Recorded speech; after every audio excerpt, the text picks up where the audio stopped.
लोग बीबीओ एफआईयूजीपी सेमेस्टर 1 वाले जिनका भी सेशन 25 से 29 है साथियों, उनके लिए जो आपका मेजर सब्जेक्ट ज्योग्राफी है यानी कि भूगोल, जिन जिन विद्यार्थियों का है उनके लिए हम लोग बीबीआई क्वेश्चन देखेंगे आंसर के साथ। बहुत ही इंपॉर्टेंट ये वीडियो है। चलिए शुरू करते हैं बिना किसी देरी के। बस आपको ये चीज़ ध्यान रखना है, आपको जो है इस वीडियो को पूरा देखना है, क्योंकि जितने भी क्वेश्चन लिए गए हैं दोस्तों वो सिर्फ और सिर्फ आपके सिलेबस से ही है।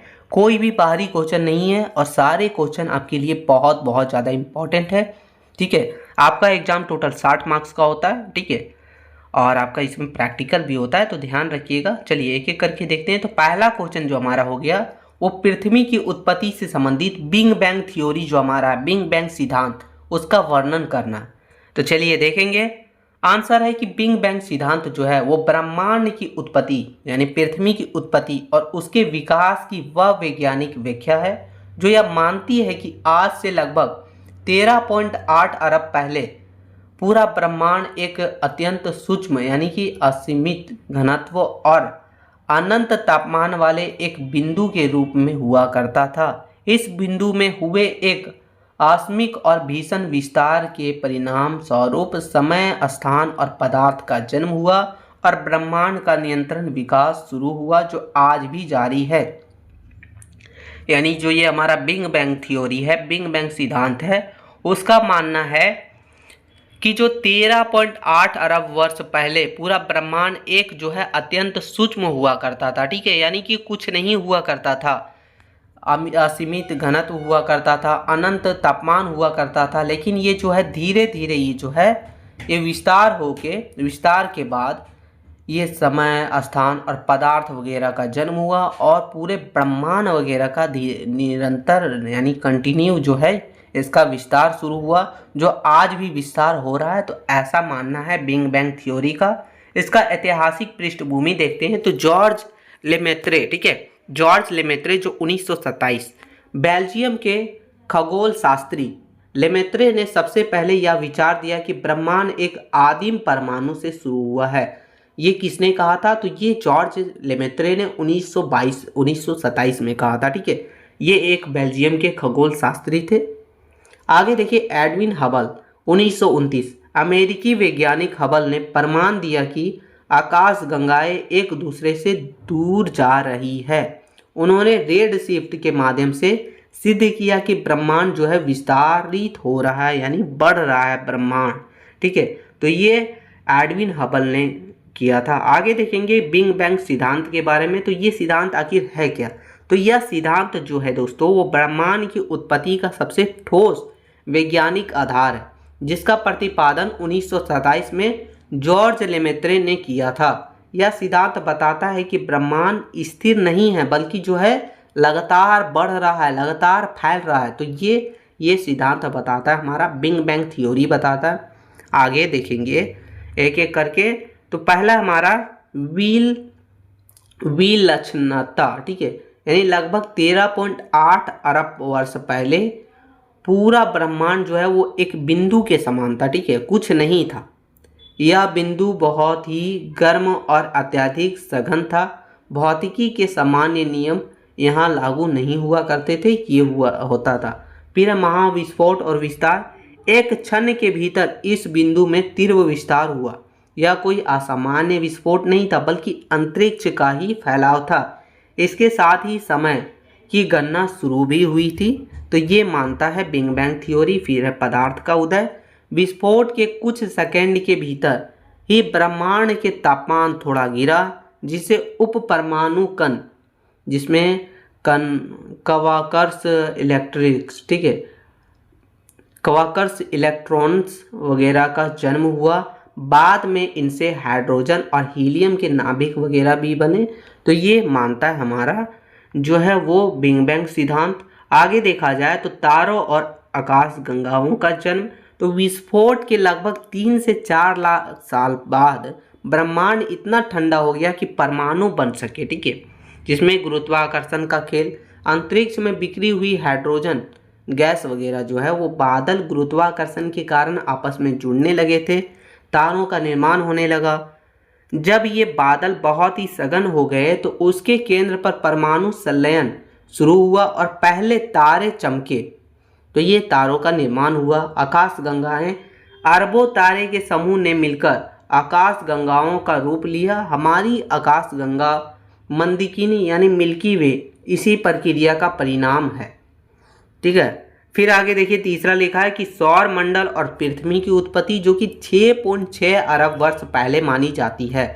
तो पृथ्वी की उत्पत्ति बिग बैंग थ्योरी के अनुसार ये बिग बैंग के बहुत बाद की घटना है। यह सौर नेबुला यानी सोलर नेबुला परिकल्पना पर आधारित है। नेबुला का ढाना हमारी आकाश गंगा वगैरह में धूल और गैस वगैरह का एक विशाल बादल अपने ही गुरुत्वाकर्षण के कारण घूमने लगा और चपटा होकर एक डिस्क जैसा बन गया, तो ये माना जाता है। सूर्य का जन्म देखा जाए तो इस डिस्क के केंद्र में अधिकांश पदार्थ जमा हो गया, जिससे सूर्य का निर्माण हुआ। फिर आगे ग्रहाणु, डिस्क के बाकी हिस्से में धूल के कण आपस में टकराकर एक बड़े पदार्थों यानी बड़े पत्थरों में बदलने लगे। ये पत्थर धीरे धीरे जुड़कर ग्रहाणु बने यानी ग्रह बने। अंततः उन्होंने ग्रहों का रूप ले लिया। तो ये इस तरीक़ा से पृथ्वी का, सूर्य का, ग्रह का जो है वो विकास हुआ था, बिग बैंग थ्योरी के अनुसार माना जाता है। आगे देखिए दोस्तों कि पृथ्वी का प्रारंभिक स्वरूप और विकास। पृथ्वी जब बनी तो वह आज जैसी हरी भरी नहीं थी। वो कैसी थी? तो तप्त गोला था। शुरुआत में पृथ्वी पिघली हुई अवस्था में एक धधकती हुई गेंद की जैसा थी। विभेदन, भारी तत्व जैसे लोहा और निकल पृथ्वी का केंद्र में चले गए, जबकि हल्के तत्व वगैरह ऊपर तैरने लगे, जिससे भूपर्पटी वगैरह का निर्माण हुआ था। वायुमंडल और जल, ज्वालामुखी विस्फोट से निकलने वाली गैस जो कि जलवाष्प या फिर कार्बन डाइऑक्साइड वगैरह हो गया, इसने जो है प्रारंभिक वायुमंडल बनाने का काम किया। जब पृथ्वी और भी ठंडी हुई तो जलवाष्प वर्षा के रूप में गिरी, जिससे महासागरों वगैरह का भी निर्माण हुआ। फिर जीवन का शुरुआत देखा जाए दोस्तों तो लगभग 3.8 लाख वर्ष पहले, 3.8 अरब वर्ष पहले महासागरों में पहले सूक्ष्म जीव पैदा हुए, जिनसे ऑक्सीजन छोड़ना शुरू किया और पृथ्वी को रहने योग्य बनाया। तो इस तरीक़ा से जो है वो पृथ्वी का जो है उत्पत्ति माना जाता है बिग बैंग थ्योरी के अनुसार। निष्कर्ष देखते हैं तो लिखा है साथियों कि जो हमारा बिग बैंग सिद्धांत है वो हमें सिखाता है कि हम और हमारी पृथ्वी उस ब्रह्मांडीय मलबे से बने हैं जो अरबों साल पहले एक छोटे से बिंदु से निकला था। यह एक लंबी और जटिल यात्रा है जो एक विस्फोट से शुरू होकर आज की जैव विविधता तक पहुंचती है। तो ये हमारा क्वेश्चन नंबर 1 था, जो कि बिग बैंग थ्योरी के अनुसार पृथ्वी की उत्पत्ति से रिलेटेड था। ठीक है, अब क्वेश्चन नंबर दूसरा देखेंगे साथियों। तो देखिए क्वेश्चन नंबर दूसरा है साथियों कि पृथ्वी की आंतरिक संरचना का वर्णन कीजिए। ये भी क्वेश्चन आपके सिलेबस के अकॉर्डिंग है और बहुत ज़्यादा इंपॉर्टेंट है, इसकी आंतरिक संरचना का वर्णन करना हमें। तो चलिए देखते हैं। बोल रहा है कि पृथ्वी की आंतरिक संरचना का प्रत्यक्ष रूप देखना असंभव है, यानी डायरेक्ट रूप देख पाना असंभव है, क्योंकि पृथ्वी का केंद्र लगभग 6371 किलोमीटर गहरा है। वैज्ञानिकों ने भूकंपीय तरंगों, ज्वालामुखी उद्गार और गुरुत्वाकर्षण बल के अध्ययन के आधार पर पृथ्वी को परतों में विभाजित किया है। पृथ्वी की तुलना एक प्याज से की जा सकती है जो अलग अलग घनत्व वाली परतों से बनी है, यानी इसकी जो है संरचना वो डायरेक्ट रूप से आप नहीं देख सकते हैं, क्योंकि इसका केंद्र लगभग 6371 किलोमीटर गहरा माना जाता है। और इसे अगर जो इसका जो परत वगैरह विभाजित किया गया वो इसके भूकंपीय तरंग, ज्वालामुखी उद्गार और गुरुत्वाकर्षण बल के अध्ययन के आधार पर किया गया है। इसका तुलना आप जो है एक प्याज के जैसा किया कर सकते हैं, क्योंकि प्याज पर देखिएगा परत जैसा चढ़ा होता है, उसी तरीक़ा से ये पृथ्वी का परत होती है। चलिए एक एक करके देखते हैं परतों का वर्गीकरण। पहला हो गया भूपर्पटी। तो यह पृथ्वी की सबसे ऊपरी, ठोस और सबसे पतली परत होती है। इसकी संरचना जो है सोइल कहा जाता है इसे, क्योंकि इसमें जो है SiAl मतलब कि सिलिकॉन है, सिलिका है Si, फिर है एल्युमिनियम Al, इसकी अधिकता होती है, इसलिए इसे सेल कहा जाता है। ठीक है, फिर हो गया इसका विस्तार देखा जाए तो महाद्वीपों पर इसकी औसत मोटाई जो है दोस्तों वो 35 से 40 किलोमीटर है, जबकि महासागरों के नीचे यह केवल 5 से 10 किलोमीटर ही है इसका विस्तार। विभाजन देखा जाए तो इसे दो मुख्य भागों में बांटा गया। पहला हो गया ऊपरी क्रस्ट, दूसरा हो गया निचली क्रस्ट। इसके बीच की सीमा को क्या कहा जाता है? कॉनरैड असत्यत कहा जाता है। ठीक है, इसके बीच की सीमा को। विशेषता देखा जाए तो यह परत बहुत ही भंगुर होती है, जहां भूकंपीय हलचलें वगैरह होती रहती है। तो ये हमारा था भूपर्पटी। फिर दूसरा है मेटल। कास्ट के नीचे 2900 किलोमीटर की गहराई तक फैली परत को हम लोग मेंटल कहते हैं। ठीक है, इसकी संरचना देखा जाए तो इसे सीमा कहा जाता है, क्योंकि इसमें जो है सिलिका और मैग्नीशियम इसमें प्रधान होते हैं, इसलिए इसे सीमा कहा जाता है। आयतन देखा जाए तो पृथ्वी की कुल आयतन का लगभग 83 से 84% हिस्सा केवल अकेले मेंटल में ही हुआ करते हैं। दुर्बलता मंडल मेंटल की ऊपरी 400 किलोमीटर की हिस्सा अर्ध तरल या फिर प्लास्टिक अवस्था में है। ज्वालामुखी से निकलने वाला लावा यहीं से आया करता है, यानी मेंटल से ही इसी जो है यही परत से आया करता है। फिर आगे देखा जाए सीमा रेखा, तो क्रस्ट और मेटल के बीच की सीमा रेखा को मोहे असात्य कहा जाता है। तीसरा हो गया हमारा दोस्तों वो है क्रोड। ठीक है, क्रोड यह पृथ्वी का सबसे केंद्रीय और भारी भाग होता है। इसकी संरचना जो है नीफी कहा जाता है, क्योंकि इसमें निकेल और लोहे से बना है, क्योंकि NiFe। ठीक है, नीफी कहा जाता है। दो मुख्य भागों में इसे बांटा गया। पहला है बाहरी कोर, फिर दूसरा हो गया आंतरिक कोर। तो चलिए देखते हैं। यह 2900 से 5150 किलोमीटर तक फैला है और यह तरल यानी लिक्विड अवस्था में होता है। पृथ्वी की चुंबकीय क्षेत्र इसी परत से हलचल से बचाता है। फिर हो गया हमारा आंतरिक क्रोड। यह केंद्र तक फैला है। लगभग इसका जो है तापमान बहुत ही अधिक होता है, 6000 डिग्री सेल्सियस से भी अधिक। अत्यधिक दबाव के कारण यह ठोस अवस्था में हुआ करता है। तो ये दो मुख्य भागों में क्रोड को विभाजित किया गया। सीमा रेखा देखा जाए तो मेटल और क्रोड के बीच की सीमा रेखा को गुटेनबर्ग असात्य कहा जाता है, असात्य कहा जाता है। ठीक है, तो ये सभी हमारा तीन प्रॉपर्टी तीन परत में बांटा गया है। आगे देखा जाए हमारा दोस्तों वो है भौतिक विशेषताएं। इसकी क्या है? तो तापमान पृथ्वी के अंदर जाने पर हर 32 वर्ग पर यानी हर 32 मीटर पर 1 डिग्री सेल्सियस तापमान बढ़ता है। केंद्र में यह शून्य की सतह जैसा गर्म भी है। घनत्व देखा जाए यानी डेंसिटी, क्रस्ट का घनत्व 2.7 ग्राम घन सेमी है, जबकि केंद्र का घनत्व 13 ग्राम घन सेमी तक पहुंच जाता है। तो ये डेंसिटी भी बढ़ता है। दबाव देखा जाए तो ऊपर की परतों के वजन के कारण केंद्र पर दबाव समुद्र तल के दबाव से लाखों गुना अधिक होते हैं। तो ये सभी हमारा था। निष्कर्ष देखते हैं तो बोला कि पृथ्वी की आंतरिक संरचना एक गतिशील तंत्र है। क्रस्ट पर होने वाली हलचलें जिसमें भूकंप, ज्वालामुखी वगैरह असल में मेटल और कार्ड में होने वाली उथल पुथल का ही एक परिणाम है। इस संरचना का ज्ञान भूगोल और भूग विज्ञान की नींव वगैरह है। तो ये हमारा पृथ्वी की आंतरिक संरचना का वर्णन था, क्वेश्चन नंबर दूसरा। अब क्वेश्चन नंबर तीसरा की ओर चलेंगे साथियों। क्वेश्चन नंबर तीसरा है जो हमारा वो है कि भूकंप के कारणों एवं प्रभावों की वर्णन करना है हमें, यानी भूकंप किन कारण से आता है और इसका क्या क्या प्रभाव पड़ता है। ये आपके सिलेबस में भी है, इसलिए आपको ये करना बहुत जरूरी है। चलिए देखेंगे। बोल रहा है कि पृथ्वी की सतह के अचानक कांपने या हिलने को भूकंप कहते हैं। नॉर्मल सा है, यानी पृथ्वी अगर हिल रहा है या फिर कांप रहा है तो उसे हम लोग भूकंप कहते हैं। सरल शब्दों में समझा जाए तो जब पृथ्वी के अंदर की चट्टानें घिसकती है या टूटती है तो उससे निकलने वाली ऊर्जा के कारण जमीन पे जो कंपन महसूस होता है उसे ही हम लोग भूकंप कहते हैं। अब आगे देखेंगे कि भूकंप आने का जो है वो प्रमुख कारण क्या है, यानी किन किन कारण से भूकंप आते हैं। तो भूकंप आने के पीछे प्राकृतिक और मानवीय दोनों कारण जिम्मेदार हैं। तो देखेंगे एक एक करके। पहला हो गया प्राकृतिक कारण, जिसमें हमारा प्लेट विवर्तनिकी, यह सबसे महत्वपूर्ण कारण है। पृथ्वी की ऊपरी सतह कई प्लेटों में बटी है। जब ये प्लेट आपस में टकराती है एक दूसरे के ऊपर चढ़ती है या फिर रगड़ खाती है तो चट्टानें टूटती है और भीषण कंपन होता है। ठीक है, तो यही हमारा भूकंप का कारण है। फिर है ज्वालामुखी क्रिया।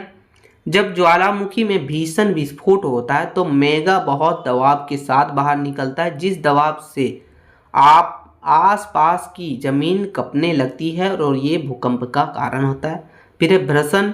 जमीन के अंदर की चट्टानों में जब दरारें वगैरह पड़ती है या वे अपनी जगह से घिसकती है तो भारी मात्रा में ऊर्जा वगैरह निकलती है, तो ये भी हमारा जो है कंपन का कारण होता है, भूकंप का कारण होता है। तो ये सब प्राकृतिक कारण था। अब मानवीय कारण देखते हैं तो बड़े बांधों का निर्माण। बड़े बांधों में जमा पानी का भारी दबाव एक जमीन के नीचे की दरारों में पहुंचता है तो वे घिसकने लगती है, जैसे महाराष्ट्र का कोयला भूकंप वगैरह।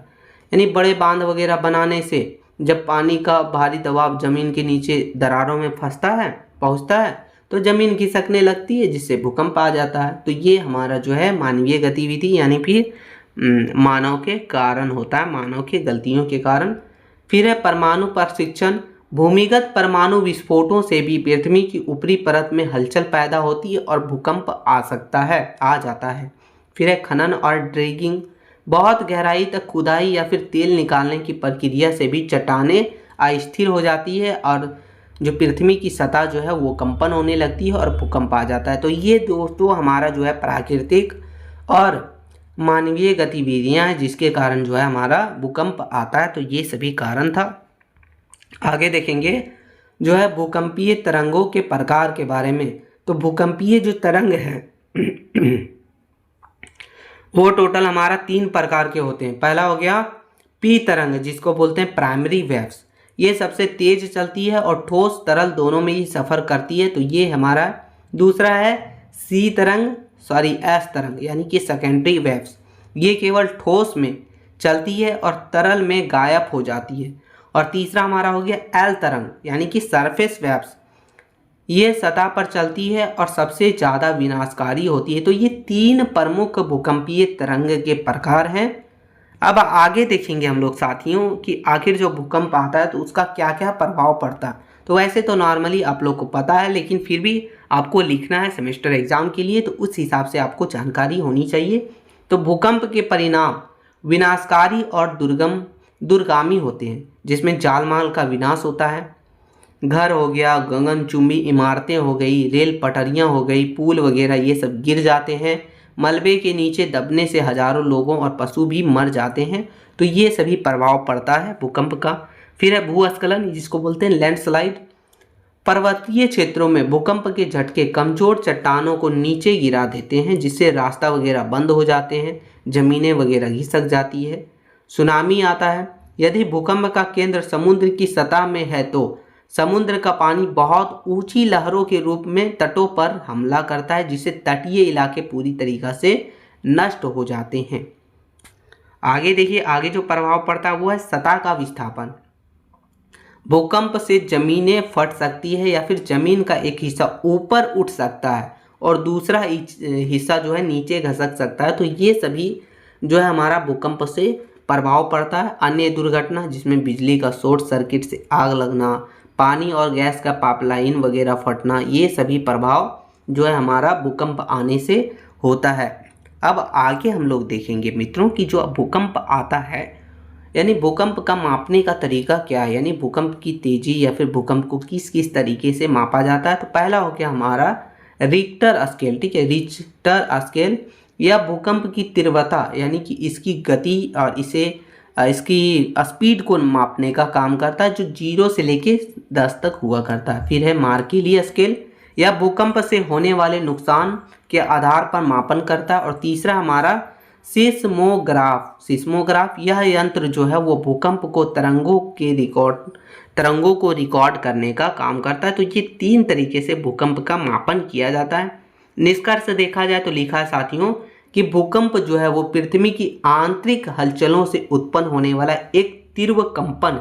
यद्यपि यह एक विनाशकारी प्राकृतिक आपदा है, लेकिन बेहतर तकनीक, जन जागरूकता और आपदा प्रबंधन के द्वारा हम इसके प्रभावों से होने वाले नुकसान को कम कर सकते हैं, लेकिन इसे पूरी तरीक़ा से नहीं रोका जा सकता है ना। तो ये हमारा क्वेश्चन नंबर तीसरा था, भूकंप के कारण और इसके प्रभाव के बारे में। अब क्वेश्चन नंबर चौथा की ओर चलेंगे साथियों। क्वेश्चन नंबर चौथा भी बहुत ही ज़्यादा इंपॉर्टेंट है और आपके सिलेबस के अकॉर्डिंग ही है। बोल रहा है कि ज्वालामुखी के कारणों एवं प्रभावों का वर्णन करना है हमें। तो चलिए देखते हैं, समझते हैं। आंसर है कि ज्वालामुखी पृथ्वी की सतह पर स्थित वह प्राकृतिक छंद या फिर दरार है जिसके माध्यम से पृथ्वी के अंदर का गर्म तरल पदार्थ जो मैग्मा होता है, गैस होती है या फिर राख वगैरह या भाप वगैरह अचानक से फट के बाहर निकलते हैं, तो वही ज्वालामुखी कहलाता है। सरल शब्दों में कहा जाए या फिर समझा जाए तो देखिए, यह एक ऐसा रास्ता है जिससे पृथ्वी अंदर अपने अंदर की अत्यधिक गर्मी और दबाव को बाहर निकालती है फटके, तो उसे ही हम लोग ज्वालामुखी कहते हैं। और ज्वालामुखी आने के क्या क्या प्रमुख कारण है वो देखिए। तो पहला कारण है पृथ्वी के अंदर का अत्यधिक तापमान। पृथ्वी के अंदर जैसे जैसे हम गहराई में जाते हैं तापमान बढ़ता जाता है। इस गर्मी के कारण चट्टानें पिघलकर मोमा बन जाती है जो बाहर निकलने का रास्ता खोजते रहती है, तो रास्ता मिलते ही वो फट के बाहर निकल जाती है। दूसरा हो गया प्लेट विवर्तनिकी। जब पृथ्वी की टेक्टोनिक प्लेट आपस में टकराती है या एक दूसरे से दूर जाती है तो कमजोर दरारें बनती है। इन्हीं दरारों से अंदर का दबाव जो है मैग्मा को बाहर धकेलता है और बाहर निकालता है, तो ये कारण भी है हमारा ज्वालामुखी का। तीसरा कारण है दोस्तों कि गैसों और जलवाष्प का दबाव। मैग्मा के साथ भारी मात्रा में गैसों और जलवाष्प होती है। जब यह दबाव बहुत ज़्यादा हो जाता है तो ऊपर की चट्टानों को फाड़कर विस्फोट के साथ बाहर निकालती है और हमारा ज्वालामुखी निकलता है। फिर आगे चौथा है दबाव में कमी। कभी कभी ऊपरी परत का दबाव कम होने से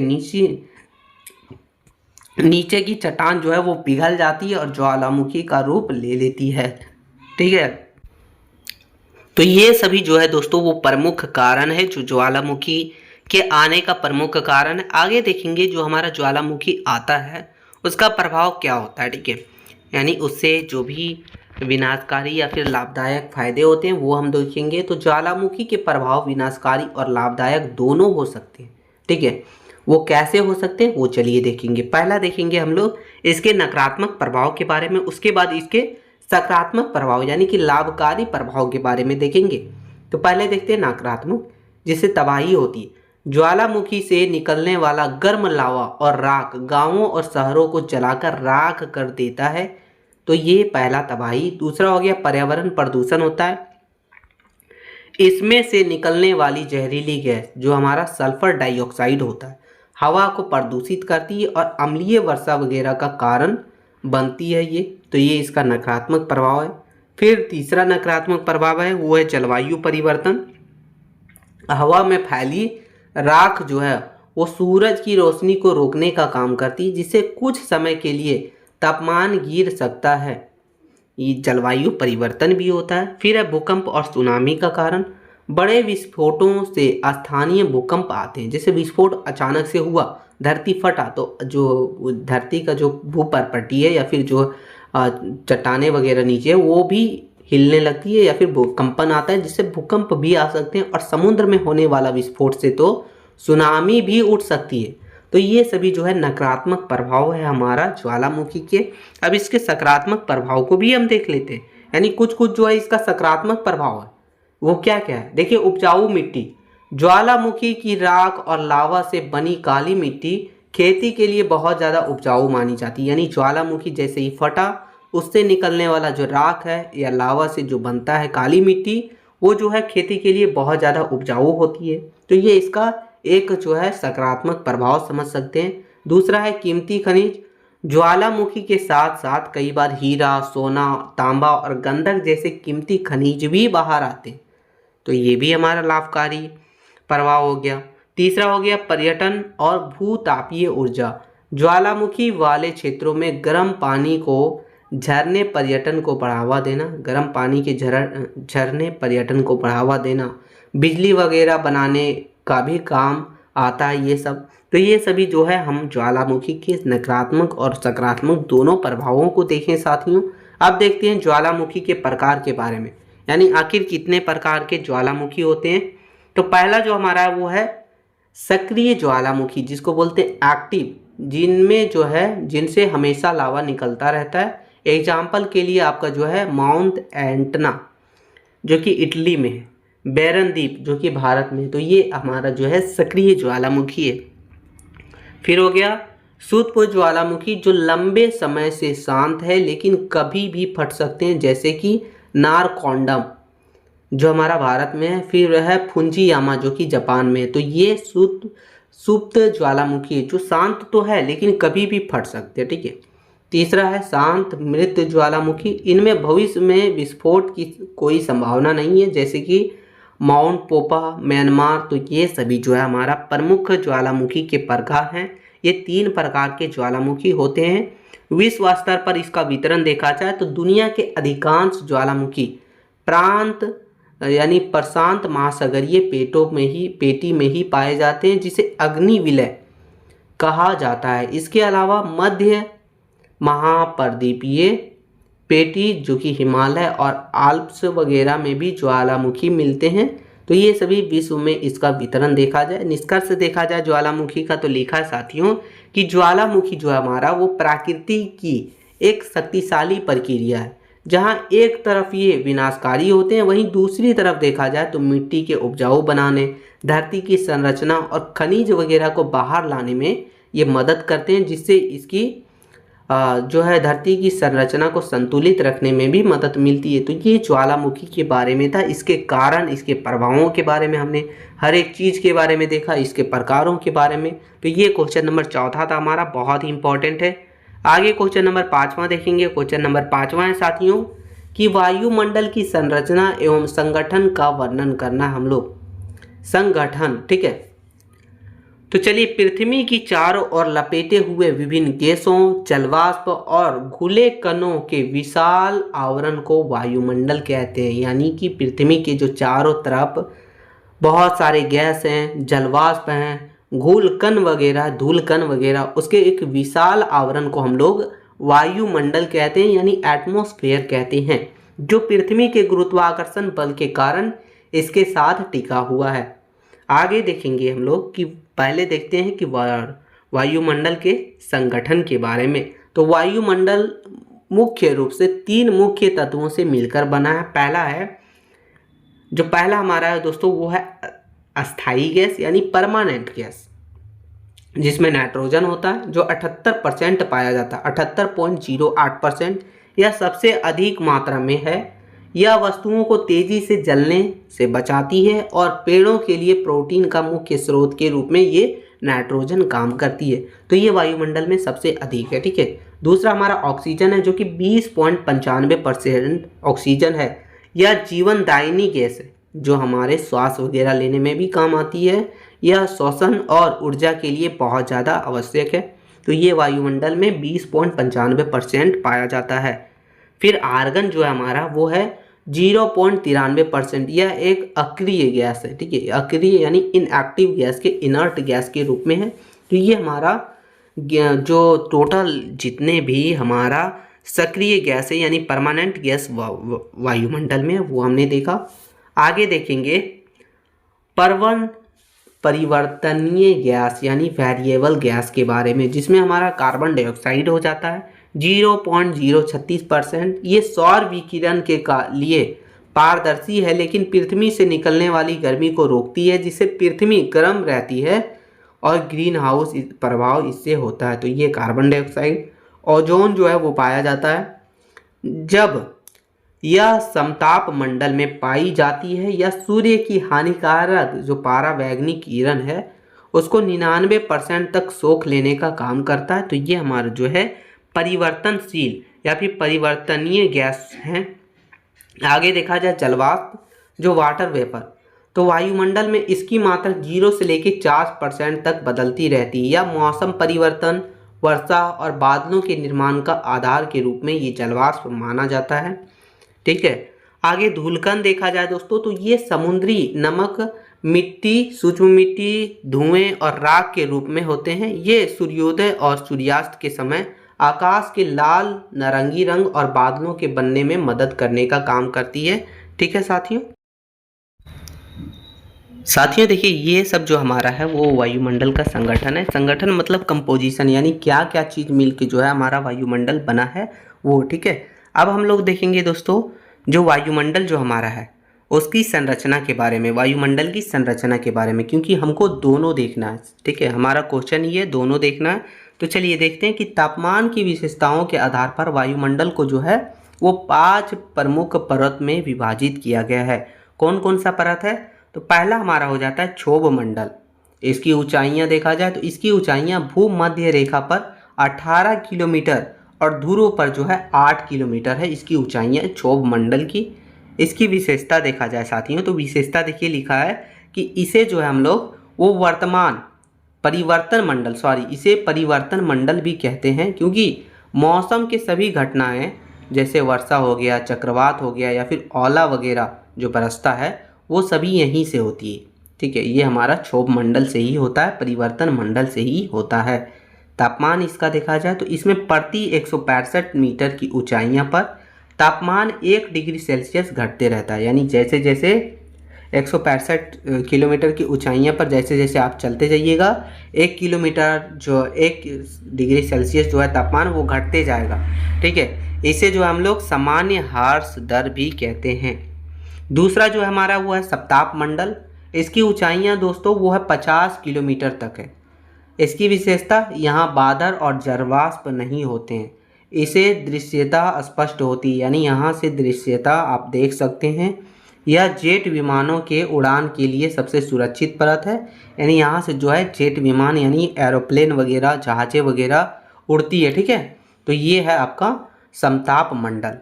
यहीं आपका जो है ओजोन परत भी है। इसी परत के निचले हिस्से में ओजोन गैस की सांद्रता अधिक होती है जो पृथ्वी की सुरक्षा कवच के जैसा है, जो परावैंगनी किरण को आने से पृथ्वी तक आने से रोकने का काम करता है हमारा ओजोन परत। तो ये दूसरा था सप्ताप मंडल। तीसरा हमारा दोस्तों वो है मध्य मंडल। इसकी ऊंचाइयां देखा जाए तो इसकी ऊंचाई 50 से 80 वर्ग यानी 80 किलोमीटर तक है। विशेषता इसका देखा जाए तो यह वायुमंडल की सबसे ठंडी परत है, जिसका तापमान -2 डिग्री सेल्सियस -100 डिग्री सेल्सियस तक गिर जाता है।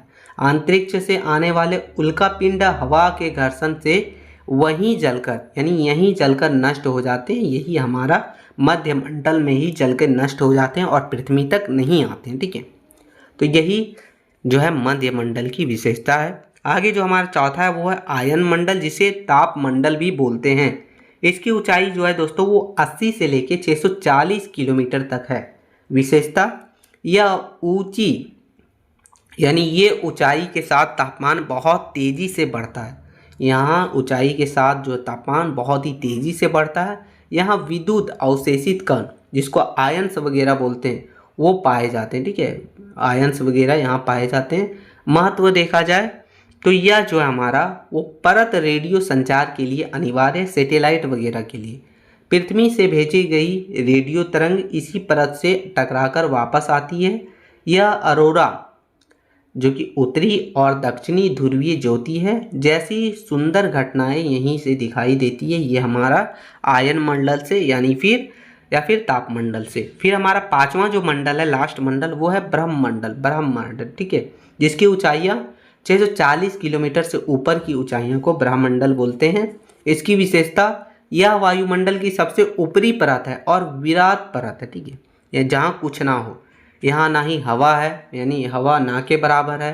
हाइड्रोजन और हीलियम जैसी हल्की गैस यहाँ से अंतरिक्ष में विलीन हो जाती है। तो ये जो है 5 प्रमुख जो है हमारा मंडल है। ठीक है, यानी कि परत है जो कि वायुमंडल का है, वायुमंडल की संरचना का है। तो देखिए निष्कर्ष अब देख लेते हैं। लिखा है दोस्तों कि जो हमारा वायुमंडल का संगठन है यानी जो जो चीज़ से बना है, कंपोजिशन और संरचना पृथ्वी पर जीवन के लिए एक अनुकूल पर्यावरण तैयार करते हैं। क्षोभ मंडल जीवन जीने के लिए गैस देता है। सप्ताप मंडल हमें किरणों से बचाता है और आयन मंडल हमें दुनिया से जोड़ने का काम करता है। तो ये हमारा वायुमंडल के संगठन और संरचना के बारे में था। बहुत ही इंपॉर्टेंट क्वेश्चन है। आगे क्वेश्चन नंबर 6 देखेंगे साथियों। क्वेश्चन नंबर 6 है कि सौर विकिरण और ऊष्मा बजट की विवेचना कीजिए, यानी दोनों के बारे में देखना। अगर आपके जो है एग्जाम में हो सकता है सिर्फ एक ही पूछ ले, सौर विकिरण ही पूछे, या फिर हो सकता है उष्मा बजट ही सिर्फ पूछे। लेकिन हमने इस क्वेश्चन में दोनों को एक साथ लिया, ठीक है। तो आपको थोड़ा सा जो है और भी एडवांस में पढ़ना पड़ सकता है अगर आपको अकेले अकेले करके क्वेश्चन पूछा जाए तो। चलिए दोनों को हम एक ही साथ पढ़ते हैं। सौर विकिरण यानी सूर्य से निकलने वाली ऊर्जा जो विद्युत चुम्बकीय तरंग यानी इलेक्ट्रोमैग्नेटिक वेव्स के रूप में पृथ्वी की ओर आती है, तो उसे हम लोग सौर विकिरण कहते हैं। यानी जो वहाँ से सूर्य की ऊर्जा निकलती है और वो जो है पृथ्वी की ओर विद्युत चुम्बकीय तरंग के रूप में पृथ्वी पर आती है, तो उसे ही हम लोग सौर विकिरण कहते हैं।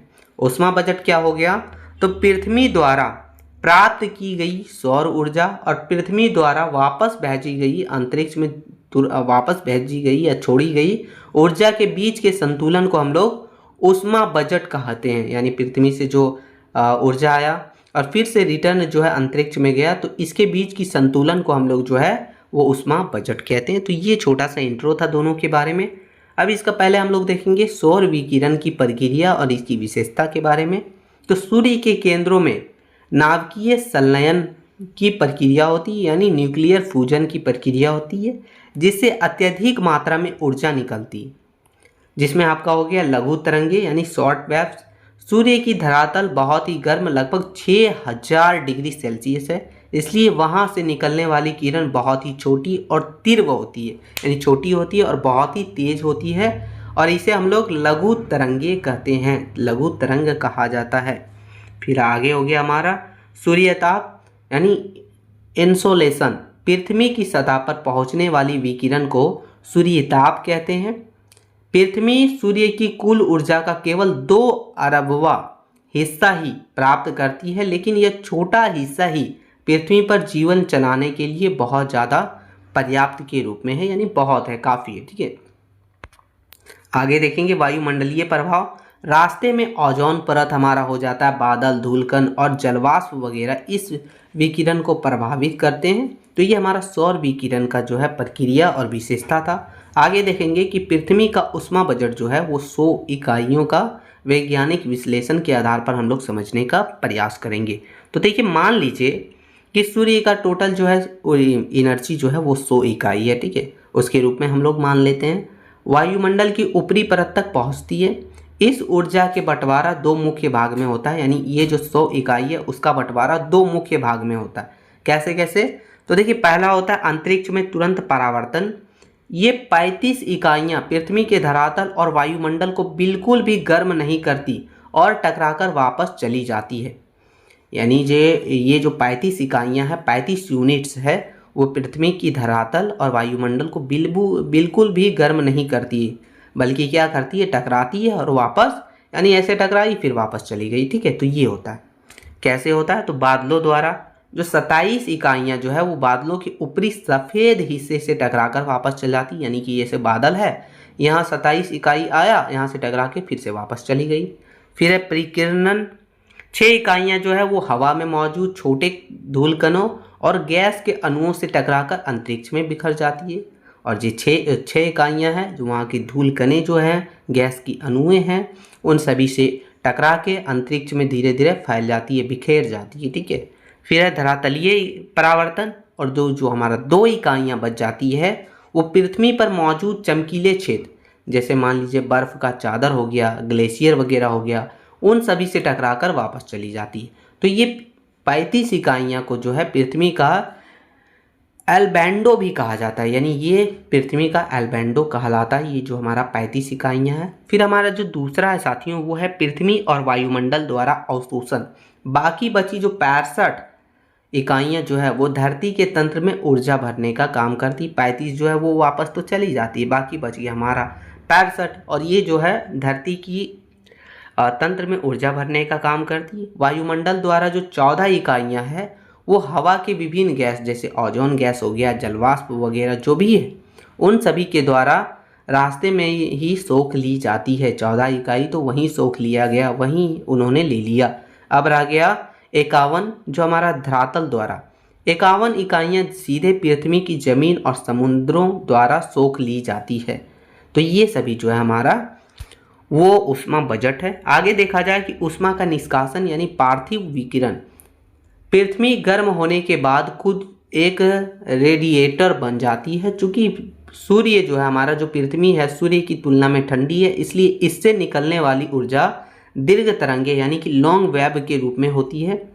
धरातल की 51 इकाइयों का विदाई, तो 17 इकाइयाँ जो है वो रात के समय में सीधे अंतरिक्ष में बिना रुके निकल जाती है, और जो 34 इकाइयाँ जो है वो वायुमंडल द्वारा सोख ली जाती है, जिसमें 34 इकाइयों का विकिरण 19 वाष्पीकरण से, 9 संवहन से और 6 जो है सीधे विकिरण के द्वारा से। तो ये हमारा होता है।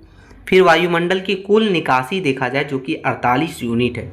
तो वायुमंडल के पास खुद की कितनी रही, 14 इकाई थी, और 34 जो है उसने धरती से ली, कुल मिलाकर हो गया 48 इकाई। और ये धीरे धीरे जो है अंतरिक्ष में वापस भेज दिया जाता है, यानी वापस फिर से अंतरिक्ष में ही चल जाता है, ऊपर ही चल जाता है। ऊष्मा बजट का महत्व और संतुलन देखा जाए तो संतुलन का समीकरण कुल प्राप्त हमें होता है 65 यूनिट, जो कि 14 वायुमंडल से और 51 धरातल से। कुल निकास करता है 65 यूनिट, 17 धरातल से और 48 वायुमंडल से। तो ये हमारा संतुलन का समीकरण है।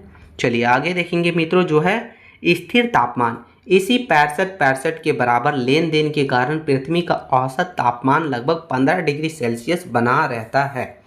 ठीक है, तो ये हमारा ऊष्मा बजट था। निष्कर्ष देखते हैं तो लिखा है दोस्तों कि पृथ्वी सूर्य से जितनी गर्मी लेती है उतनी ही वापस अंतरिक्ष में भेज भी देती है।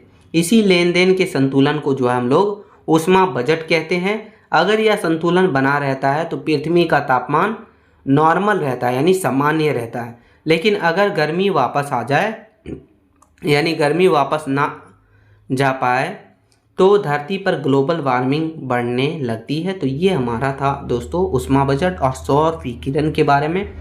आगे क्वेश्चन नंबर 7वां देखेंगे। क्वेश्चन नंबर 7वां है दोस्तों कि पृथ्वी पर स्थल और जल के वितरण का वर्णन कीजिए। बहुत ही इंपॉर्टेंट क्वेश्चन है, कई बार आपको जो है सिर्फ एक ही पूछ लेगा, बोल देगा पृथ्वी पर स्थल के वितरण का वर्णन कीजिए, या फिर बोल देगा पृथ्वी पर जल के वितरण का वर्णन कीजिए। तो हम दोनों को समझने का प्रयास कर रहे हैं, क्योंकि हमारा मानना है दोनों में से साथ भी पूछ सकता है या फिर अलग अलग भी पूछ सकता है। तो आपको दोनों जानकारी होना चाहिए, ताकि एग्जाम में कोई एक भी पूछे तो आप अच्छे से अटेंड कर सके। आंसर समझते हैं तो लिखा है कि पृथ्वी की सतह का स्वरूप बहुत ही विविधतापूर्ण है। सौर मंडल के अन्य ग्रहों की तुलना में पृथ्वी की सबसे बड़ी विशेषता यहाँ जल और स्थल का अनूठा समन्वय है। पृथ्वी का कुल क्षेत्रफल लगभग 51 लाख वर्ग किलोमीटर। इस विशाल क्षेत्र पर ना तो स्थल भाग एक समान फैला है और ना ही जल राशि। जल की प्रधानता के कारण इसे नीला ग्रह भी कहा जाता है, लेकिन मानव जीवन और सभ्यता का मुख्य आधार इसका स्थलीय भाग ही है। तो देखिए लिखा है दोस्तों हमारा कि जल का जो पृथ्वी की जो सतह है बहुत ही विविधतापूर्ण है, यानी अलग अलग बटी है। सौर मंडल के अन्य ग्रहों की तुलना में अगर देखा जाए तो पृथ्वी सबसे बड़ी पृथ्वी की जो विशेषता है वो ये है कि यहाँ जल और स्थल का दोनों का अनूठा समन्वय है, यानी दोनों का अनूठा जो है मिलन है। ठीक है, समन्वय है। पृथ्वी का कुल क्षेत्रफल का लगभग 51 करोड़ वर्ग किलोमीटर जो है हमारा, वो सिर्फ जो है हमारा स्थल है। ठीक है, इस विशाल क्षेत्र पर ना तो स्थल भाग एक समान फैला और ना ही जल की राशि, यानी एक समान नहीं फैला, कहीं ज़्यादा कहीं कम, ऐसे मतलब है। ठीक है, विविधता बहुत ज़्यादा है। जल की प्रधानता के कारण ही इसे जो हम लोग पृथ्वी को नीला ग्रह भी कहते हैं। लेकिन मानव जीवन और सभ्यता का मुख्य आधार जो है इसी स्थानीय भाग पर है। आगे देखते हैं जल मंडल का विस्तार के बारे में। तो पृथ्वी की सतह का लगभग 71% भाग, यानी कि 36.1 करोड़ वर्ग किलोमीटर क्षेत्र जो है वो जल से आवंचित है, यानी जल से घिरा हुआ है, जो हमारा 71% भाग है। यह विशाल जल राशि 5 मुख्य महासागरों और अनेक सागरों में विभाजित है। चलिए एक एक करके देखते हैं। तो पहला हमारा हो गया प्रशांत महासागर की यानी प्रशांत महासागर की प्रभुसत्ता। प्रशांत महासागर दुनिया का सबसे बड़ा जल निकाय में से एक है। यह जितना विशाल है कि मतलब यह इतना विशाल है कि क्षेत्रफल पृथ्वी के सभी महाद्वीपों के कुल क्षेत्रफल से भी अधिक है। यह पृथ्वी की कुल जल क्षेत्र का लगभग आधा हिस्सा है और इसकी गहराई जो है वो 42,000 मीटर इसे एक अथाह जल भंडार बनाती है, यानी ये बहुत ही बड़ा जल निकाय में से एक है। ठीक है, तो ये हमारा पहला था प्रशांत महासागर। दूसरा है दक्षिणी गोलार्ध का जलीय स्वरूप। भूमध्य रेखा के दक्षिण में जल की मात्रा इतनी अधिक है कि 40 डिग्री से 60 डिग्री दक्षिणी अक्षांशों के बीच स्थल भाग जो है नग्न हो जाते हैं। यहाँ केवल नीले जल का विस्तार दिखाई देता है, जिसे वैज्ञानिक रूप से जल गोलार्ध यानी कि वाटर हेमिस्फीयर भी कहा जाता है। तो ये हमारा दूसरा है। तीसरा जो है दोस्तों वो है कि जल का आयतन और गहराइयाँ। समुद्रों की औसत गहराई लगभग 38,000 मीटर है। यदि पृथ्वी की पूरी सतह को समतल कर दिया जाए तो संपूर्ण पृथ्वी पर लगभग 2 किलोमीटर गहरा पानी का घेरा बन जाएगा। यह जल राशि ही पृथ्वी के तापमान को सोखकर उसे ठंड और रहने योग्य बनाने का काम करती है। तो ये सभी देखा जाए दोस्तों तो ये इतना जो हमारा वो महासागरों यानी जल मंडल का विस्तार है हमारा पृथ्वी पर। आगे देखते हैं कि स्थल मंडल का विन्यास। स्थल मंडल के बारे में तो पृथ्वी का स्थल मंडल का कुल क्षेत्रफल लगभग 29% यानी कि 14.9 करोड़ वर्ग किलोमीटर। यह 7 विशाल महाद्वीपों के रूप में बिखरा हुआ है, 7। ठीक है, जो देखिए पहला हमारा हो गया उत्तरी गोलार्ध की प्रधानता।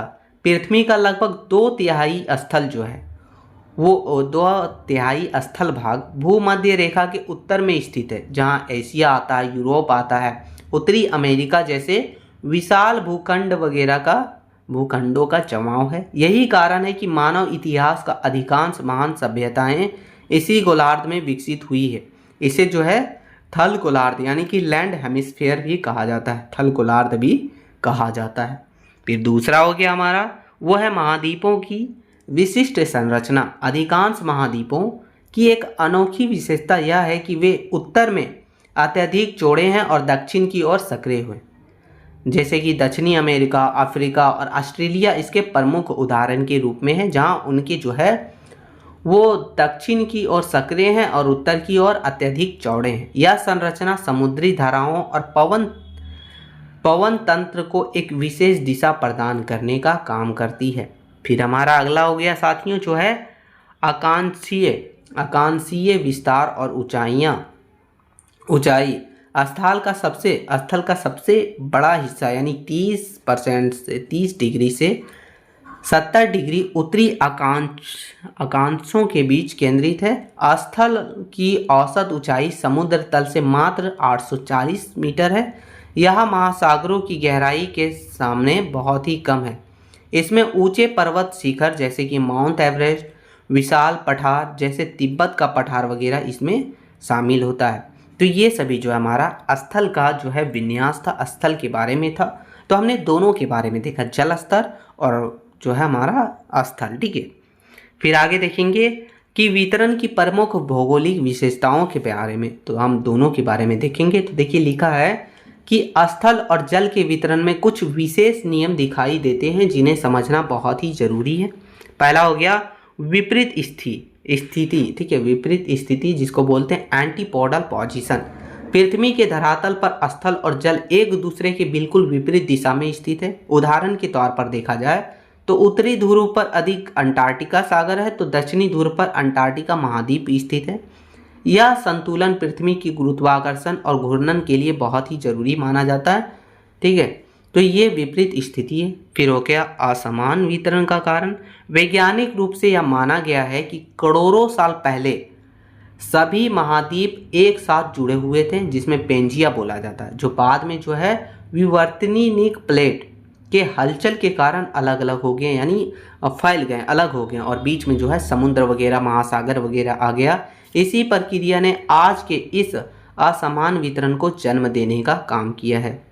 ठीक है, फिर आगे हम देखेंगे साथियों जो हमारा मानव जीवन और जलवायु पर इसका क्या प्रभाव पड़ता है, यानी मानव जीवन पर और जलवायु पर। तो देखिए स्थल और जल का यह वितरण ही तय करता है कि पृथ्वी के किस हिस्से में कैसी बारिश होगी और कहाँ कैसा तापमान होगा। ये जो है डिपेंड करता है हमारा स्थल और जल के ये इस वितरण पर ही डिपेंड करता है, कहाँ ज़्यादा बारिश होगी, कहाँ कम बारिश होगी, कहाँ कैसा तापमान रहेगा, कहाँ ज़्यादा रहेगा, कम रहेगा, ये सभी चीज़ें। ठीक है, तो देखिए लिखा है कि जहाँ विशाल भूखंड जैसे कि मध्य एशिया वगैरह है, वहाँ सर्दियों में अत्यधिक ठंड और गर्मियों में भीषण गर्मी पड़ती है। जस्ट इसके उल्टा जहाँ जल का विस्तार अधिक है जैसे समुद्री तट वगैरह, वहाँ जलवायु मध्यम और सुखद वगैरह बनी रहती है। तो ये देखिए डिपेंड करता जल और आपका स्थल के वितरण पर ही। फिर हो गया आगे दोस्तों, लिखा है कि महासागरों से उठने वाली मानसूनी हवाएं ही महाद्वीपों के आंतरिक हिस्से तक वर्षा पहुंचाने का काम करती, जिससे कृषि और जीवन संभव हो पाता है। साथ ही जलमार्गों ने ही सदियों से विभिन्न महाद्वीपों के बीच व्यापार और संस्कृति का आदान प्रदान संभव बनाया है। तो देखिए सीधा समझिए, हम लोगों ने इस क्वेश्चन के माध्यम से साथियों पृथ्वी पर स्थल और जल के बारे में, जल के वितरण के बारे में अच्छे से समझने का प्रयास किए हैं। निष्कर्ष देखते हैं तो लिखा साथियों हमारा कि पृथ्वी पर स्थल जो है वो 29% और जल जो है वो 71% है। हमने पढ़ा भी और यही है, आपको भी पता है। इसका वितरण जो है बहुत ही असमान है, यानी जो है अलग है। ठीक है, उत्तरी हिस्से जहाँ उत्तरी हिस्से में जमीन अधिक है, वहीं दक्षिणी हिस्से में पानी का विस्तार बहुत ज़्यादा है। जल और स्थल का यही संतुलन जो है पृथ्वी की तापमान को कंट्रोल करता है, यानी कि पृथ्वी का जो तापमान है, टेम्परेचर, उसे कंट्रोल करने का काम करता है। ठीक है, वर्षा लाता है और हम सभी के जीवन को संभव बना पाता है। तो ये हमारा क्वेश्चन नंबर 7वां था, बहुत ही इंपॉर्टेंट क्वेश्चन था। आगे क्वेश्चन नंबर 8वां देखेंगे साथियों। तो क्वेश्चन नंबर 8वां हमारा कि महासागरों की लवणता क्या है, इसके कारण एवं क्षैतिज वितरण का वर्णन कीजिए। ये भी बहुत ही ज़्यादा इंपॉर्टेंट क्वेश्चन है, क्योंकि महासागरों की लवणता के बारे में पढ़ना है, इसके क्या कारण हैं, इसके क्षैतिज वितरण के बारे में पढ़ना है हमें। तो चलिए आंसर समझने का प्रयास करेंगे। तो महासागरीय जल के भार और उसमें घुले हुए ठोस पदार्थ जैसे कि खनिज हो गया या फिर लवण वगैरह के भार के अनुपात को हम लोग लवणता कहते हैं। यानी जो जल का भार हो गया और उसमें बहुत सारे ठोस पदार्थ जमे होते हैं जो कि खनिज हो गया या फिर लवण वगैरह, तो उन सभी के अनुपात को हम लोग लवणता कहते हैं। ठीक है, चलिए सरल शब्दों में हम लोग समझेंगे साथियों। तो देखिए बोल रहा है कि मान लीजिए 1000 ग्राम यानी 1 किलोग्राम समुद्री जल में जितने ग्राम ठोस पदार्थ घुले होते हैं उसे ही हम लोग जो है लवणता कहते हैं। इसे प्रति हजार यानी पर पार्ट्स पर 1000% के संकेत से दर्शाया जाता है इसे। ठीक है, इस लवणता को। आगे देखिए, विश्व के महासागरों की औसत लवणता जो है, यानी विश्व में जितने भी महासागर हैं उसकी औसत लवणता जो है वो 35% है, जिसका अर्थ है कि 1000 ग्राम पानी में 35 ग्राम नमक घुला हुआ है। इसका अर्थ ये होता है। तो ये हमारा पहले इंट्रो था लवणता के बारे में, महासागरीय लवणता के बारे में। अब देखते हैं कि लवणता के प्रमुख स्रोत एवं संगठन के बारे में। तो देखिए समुद्र में लवणता का मुख्य स्रोत जो है पृथ्वी की सतह की चट्टानें हैं जो नदियों द्वारा बहकर लाई जाती है। समुद्री जल में कई प्रकार की लवण होते हैं जिसमें मुख्य रूप हैं, यानी जो हमारा लवणता है वो कहाँ से आता है, तो नदी यानी समुद्र वगैरह में जो पृथ्वी की सतह की चट्टानों से होते हुए घुलकर बहते हुए लाई जाती है, वही हमारा लवणता होता है। इसमें समुद्रों में कई प्रकार की लवणता होती है। इसका मुख्य हो गया सोडियम क्लोराइड जो कि 70.60% है, जो हमें साधारण नमक के रूप में मिलता है, ये हमारा सोडियम क्लोराइड। फिर हो गया मैग्नीशियम क्लोराइड जो कि 10.9% या दूसरा सबसे प्रमुख लवण के रूप में मिलता है। और भी बहुत सारा मिलता है, जो हमारा हो गया मैग्नीशियम सल्फेट हो गया, कैल्शियम सल्फेट हो गया और पोटेशियम सल्फेट हो गया। लेकिन सबसे ज़्यादा जो हमें मिलता है वो मिलता है सोडियम क्लोराइड जो कि 77.7% मिलता है साथियों। फिर हो गया आगे देखेंगे हम लोग साथियों की लवणता को प्रभावित करने वाले कारक, यानी लवणता जो है हमारा समुद्री लवणता उसे प्रभावित करने वाले कौन कौन से कारक हैं। तो महासागरों में लवणता हर जगह एक समान नहीं होता है, इसे निम्नलिखित कारक जो है प्रभावित करते हैं। पहला हो गया वाष्पीकरण। जिस क्षेत्र में तापमान अधिक होता है और वाष्पीकरण तेज होता है वहाँ लवणता बढ़ जाती है, यानी लवणता वहाँ ज़्यादा मिलता है। ठीक है, तो ये सभी चीज़ें जो है प्रभावित करती है। फिर दूसरा हो गया ताज़े जल की आपूर्ति। भारी वर्षा वाले क्षेत्रों में या फिर बड़ी नदी जैसे गंगा नदी, अमेज़न वगैरह यहाँ गिरती है, जहाँ ताज़ा पानी मिलने से लवणता कम हो जाती है। यानी ताज़े जल की आपूर्ति से लवणता जो है, समुद्र की लवणता वो कम हो जाती है। फिर नदी की प्रवाह हो गया। नदियों के मुहाने पर खारापन कम पाया जाता है, क्योंकि नदियों में जो है मीठा जल लाती है। तो ये सभी कारण से जो है लवणता कम होता है। फिर है बर्फ का पिघलना। ध्रुवीय क्षेत्रों में गर्मियों में बर्फ पिघलने से भारी मात्रा में मीठा पानी समुद्र में मिलता है, जिससे लवणता कम हो जाती है। ठीक है साथियों, आगे देखेंगे समुद्री धाराएं। तो गर्म और ठंडी धाराएं पानी के मिश्रण में मदद करती है, जिससे लवणता वगैरह का पूर्ण वितरण होता है। तो सीधा समझिए ये सभी कारक है जो लवणता को प्रभावित करने का काम करते हैं, उसे कम करने का काम करते हैं। आगे हम लोग देखेंगे जो है साथियों की लवणता का क्षैतिज वितरण के बारे में। तो देखिए सतह का लवणता का वितरण अक्षांशों के आधार पर इस प्रकार है, यानी किस प्रकार है वो हम लोग देखेंगे इसके क्षैतिज वितरण के बारे में। तो पहला हमारा हो गया भूमध्य रेखीय क्षेत्र, जहाँ जो है उच्च तापमान के बावजूद लवणता थोड़ी कम है। यानी ज़्यादा तापमान होने के बावजूद यहाँ लवणता थोड़ा कम है, लगभग 34 से 35% ही होती है यहाँ। इसका कारण यह है कि यहाँ प्रतिदिन होने वाली मूसलाधार वर्षा है, यानी यहाँ डेली जो है लगातार प्रतिदिन बहुत ज़्यादा बारिश होती है, और आकाश में बादलों का छाए रहना, यही सब कारण से यहाँ लवणता कम होती है। वाष्पीकरण को कम कर देता है और लवणता कम होती है। फिर आगे हो गया हमारा दूसरा, वो है अयान वृत्तीय क्षेत्र यानी टॉपिकल रीजन, जो कि 20 डिग्री से 30 डिग्री सेल्सियस, यह जो है सेल्सियस ने 20 डिग्री से 30 डिग्री, यहाँ विश्व का सबसे ज़्यादा लवणता पाया जाता है, यानी 36 से 37% पाई जाती है। यह आसमान साफ रहता है, वर्षा कम होती है और वाष्पीकरण बहुत तीव्र होता है, इसलिए यहाँ ज़्यादा लवणता पाया जाता है, यानी सर्वाधिक लवणता पाया जाता है। फिर तीसरा हो गया हमारा साथियों, वो है मध्य अक्षांश। ठीक है, मध्य अक्षांश। जैसे जैसे हम ध्रुव की ओर जाते हैं, तापमान कम होने के कारण वाष्पीकरण घटता है, जिससे लवणता भी बहुत ही कम होने लगती है। ठीक है, तो ये सभी है। फिर चौथा हो गया हमारा ध्रुवीय क्षेत्र। यहाँ लवणता जो है वो सबसे कम, यानी कि 20% से लेके 30% ही होती है, क्योंकि यहाँ क्या है, तो बर्फ़ के पिघलने से लगातार मीठा पानी मिलता है इसमें, और जिससे मीठा पानी मिलते बर्फ़ वगैरह पिघलता है गर्मी ज़्यादा होने के कारण, तो लवणता कम होता है। ठीक है, तो ये सभी हमारा जो था साथियों वो क्या था, वो इसका लवणता का क्षैतिज वितरण के बारे में था। आगे देखेंगे साथियों वो है क्षेत्रीय वितरण के बारे में। तो क्षेत्रीय वितरण के बारे में देखेंगे जो है कि खुले महासागर, अंटार्कटिका महासागर की औसत लवणता 36% है, जबकि प्रशांत महासागर की 35%। यानी जो खुला हुआ महासागर है, जैसे अंटार्कटिका महासागर की औसत लवणता कितनी है 36, लेकिन वहीं देखा जाए प्रशांत की तो ये हमारा 35% है। फिर है बंद महासागर, जिसको बोलते हैं इनक्लोज सीज। ठीक है, तो भूमध्य सागर जैसे कि बंद सागरों में लवणता बहुत अधिक होती है, लगभग 39% होती है। बंद महासागरों में लवणता बहुत ज़्यादा अधिक होती है। अत्यधिक लवणता वाला जल निकाय के बारे में देखते हैं हम लोग कौन कौन सा है। तो पहला इसमें हमारा हो गया तुर्की की वान झील, जो 330 डिग्री यहाँ 330% यहाँ हमें लवणता मिलता है। फिर है मृत सागर, जिसको बोलते हैं डेड सी, जो कि 338% यहाँ मिलता है। फिर हमारा हो गया ग्रेट सॉल्ट लेक। ठीक है, ग्रेट सॉल्ट लेक USA में है ये। ठीक है, जो 220% यहाँ होती।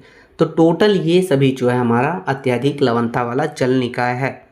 आगे देखिए निष्कर्ष देखेंगे दोस्तों, लेकिन इससे पहले हम लोगों ने ये समझेंगे कि इस जो है हम लोग क्वेश्चन में हमने जो है महासागरीय लवणता के बारे में देखा, उसके क्षैतिज वितरण के बारे में देखा, उसको प्रभावित करने वाले प्रमुख कारक के बारे में समझा। अब निष्कर्ष देख लेते हैं। तो निष्कर्ष लिखा है कि महासागरीय लवणता पृथ्वी की जल चक्र और समुद्री जीवन के लिए बहुत ही महत्वपूर्ण है। यह हर एक जगह एक जैसा नहीं होता है, अलग अलग जगह पर अलग अलग जो है लवणता पाई जाती है। कहीं वाष्पीकरण तो कहीं भारी वर्षा इसे जो है प्रभावित करने का काम करता है। लवणता का यह संतुलन ही समुद्री धाराओं को चलने और पृथ्वी के तापमान को स्थिर बनाए रखने में मदद करता है। ठीक है, तो ये हमारा महासागरीय लवणता के बारे में था। क्वेश्चन नंबर 8वां था और बहुत ज़्यादा इंपॉर्टेंट क्वेश्चन भी था। साथियों, साथ ही साथ हम आपको बताएंगे कि जो आपका मेजर सब्जेक्ट ज्योग्राफी है, मेजर 1 ज्योग्राफी, उसमें हमने सिर्फ 8 ही प्रश्न लिया। बहुत सारे लोगों का ये डाउट रहता है, कमेंट करते हैं आप लोग कि जो है 8 प्रश्न काफ़ी है। तो देखिए, काफ़ी तो नहीं है, लेकिन 8 प्रश्न अगर आप कर लेते हैं तो आपको सिर्फ 3 ही अटेंड करना है एग्जाम में। पता है, आपको सिर्फ 3 ही अटेंड करना है, क्योंकि आपका एग्जाम जो है वो 60 मार्क्स का तो एक्सटर्नल होगा यानी फाइनल एग्जाम, 15 मार्क्स का इंटरनल होगा और 25 मार्क्स का आपका जो है प्रैक्टिकल भी होगा। इसलिए ये एग्ज़ाम सिर्फ 60 ही मार्क्स का होता है। इसलिए आपको इसमें ज़्यादा नहीं पढ़ना है। 8 क्वेश्चन अगर आप पढ़ रहे हैं और बाद में आप भी सिलेबस से थोड़ा बहुत और कुछ देख लीजिएगा, अक्षय वगैरह और वर्षा वगैरह का प्रकार और भी कुछ कुछ है जो थोड़ा बहुत देख लीजिएगा, बस इतना ही करना है आपको। साथ ही साथ इसका जो है आपको एक ऑब्जेक्टिव वीडियो भी मिलेगा जिसमें जितने भी 1 मार्क्स वाला क्वेश्चन है वो भी दिया जाएगा। ठीक है, तो ये था दोस्तों आपका मेजर 1 ज्योग्राफी का वीडियो, बहुत ही इंपॉर्टेंट। हेल्पफुल लगा तो एक छोटा सा लाइक कर दीजिएगा, चैनल पर नए हैं तो सब्सक्राइब करके बेल आइकन को ऑन कर दीजिएगा। मिलते हैं नई वीडियो में साथियों, तब तक के लिए जय हिंद मित्रों।